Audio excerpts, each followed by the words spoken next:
अब मैं अगली कड़ी में doctor AP Jain, professor and HOD cardiovascular and thoracic surgery RML Lucknow को इनवाइट करना चाहूँगी। सर ने अपने 25 साल के अधिक लंबे करियर में हज़ारों सर्जरी करके लोगों को नया जीवन दान दिया है। अब वो अपने थोड़ा समय 2-3 मिनट ही लीजिएगा, थोड़ा सब लोग अब आगे।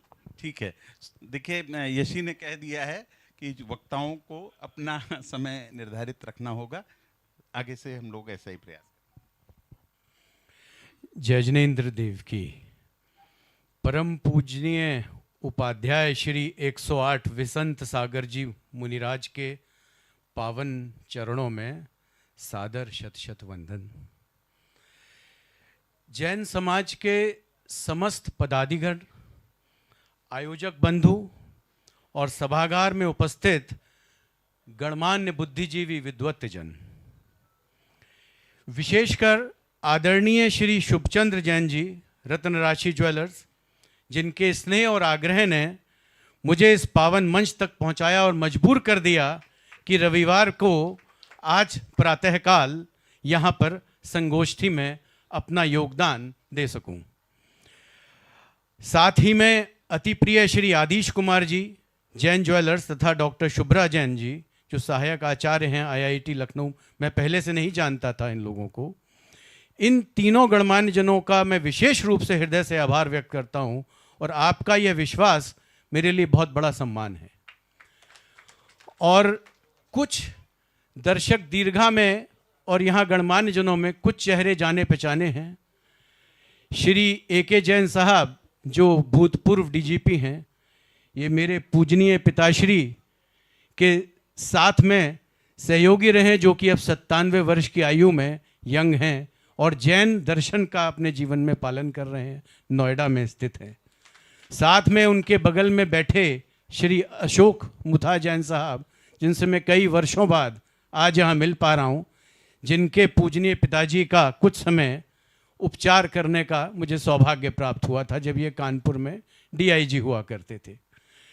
डॉक्टर स्मृति अग्रवाल हैं यहाँ दर्शक दीर्घा में, जो हमारे राम मनोहर लोहिया आयुर्विज्ञान संस्थान का जो विभाग आज है, इनकी देन है।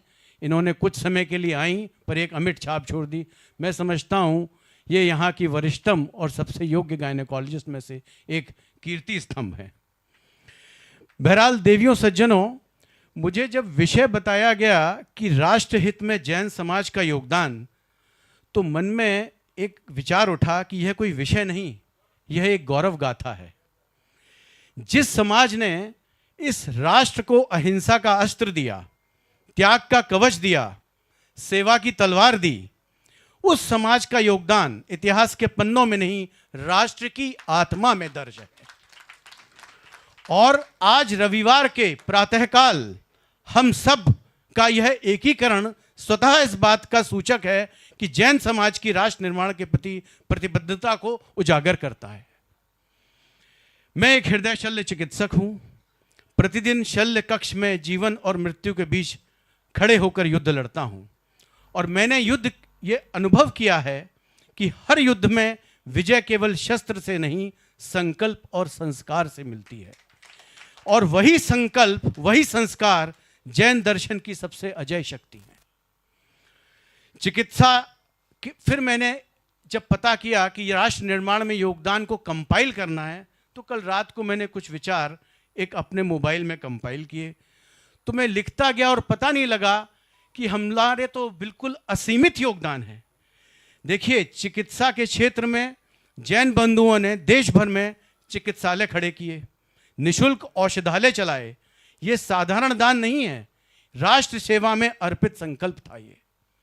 शिक्षा के क्षेत्र में विद्यालय, छात्रवृत्तियां, नैतिक मूल्यों पर आधारित शिक्षा, जैन समाज ने राष्ट्र को सुसंस्कृत नागरिक देने का पुण्य कार्य किया है। फिर आप आत्मनिरीक्षण करिए, पर्यावरण संरक्षण में अहिंसा और अपरिग्रह के वे सिद्धांत जो 2600 वर्ष पहले भगवान महावीर ने दिए थे, आज 21वीं शताब्दी में पूरा विश्व उन्हीं को ढूंढ रहा है। हमारे पास उत्तर पहले से ही था। कोरोना, मास्क, ये सब बहुत ज्यादा पुरानी बातें नहीं हैं। एक चिकित्सक की दृष्टि से मैं यह भी कहूंगा, और आज हमारा राष्ट्र हृदय रोग, मधुमेह, मानसिक तनाव, जीवन शैली जनित व्याधियों की महामारियां झेल रहा है। इनका मूल कारण है असंयम। संयम, सादगी, अल्पाहार, अपरिग्रह, यही जैन जीवन शैली के स्तंभ हैं, जो चिकित्सा जगत में भी स्वस्थ जीवन के लिए अनुशासित सिद्धांत माने जाते हैं। यह हमारी धरोहर है और यही आज राष्ट्र की सबसे बड़ी आवश्यकता है। हमें अब इसे अपनी युवा पीढ़ी तक पहुंचाना होगा, क्योंकि जो पीढ़ी संस्कारवान होगी वही राष्ट्र को दिशा देगी और वही विकसित भारत 2047 में सहयोग कर पाएगी। मित्रों, जब मैं शल्य कक्षा से बाहर आता हूं तो किसी परिवार को बताता हूं कि उनका प्रियजन बच गया, वह क्षण मेरी व्यक्तिगत सफलता नहीं होती है, वो मेरे संस्कारों की विजय होती है। और वो मेरे संस्कार किसने दिए? जैन परंपरा ने। तो आइए हम परम पूज्य मुनिराज के सानिध्य में आज ये संकल्प लें कि सेवा ही पूजा है, त्याग ही शक्ति है, और यही जैन समाज का राष्ट्र को सबसे अमूल्य उपहार है। परम पूजनीय मुनिराज जी के चरण कमलों में पुनः वंदन। इस पावन विचार गोष्ठी हेतु आयोजक समिति का हृदय से अभिनंदन। जय जिनेन्द्र, वंदे वीरम। बहुत सुंदर उद्बोधन हमारे डॉक्टर साहब का। एक बार जोर